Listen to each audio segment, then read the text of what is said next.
خدمت دوستان عزیز سلام عرض میکنم.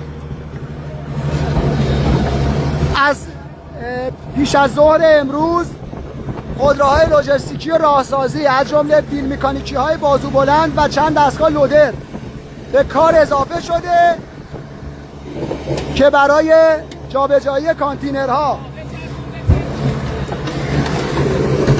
و پاره کردن بدنشون، شکاف ایجاد کردن روی بدنه خیلی موثر و مفید. از هم میبرن. میبینید سردوله ها بلا فاصله دارن عملیات اطفاء رو ادامه میدن.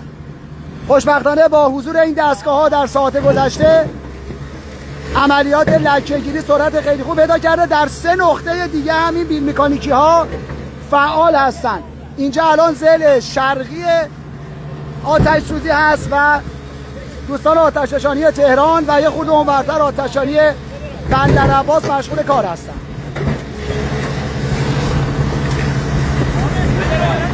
هلیکوپتر هم اومد آب بریزه.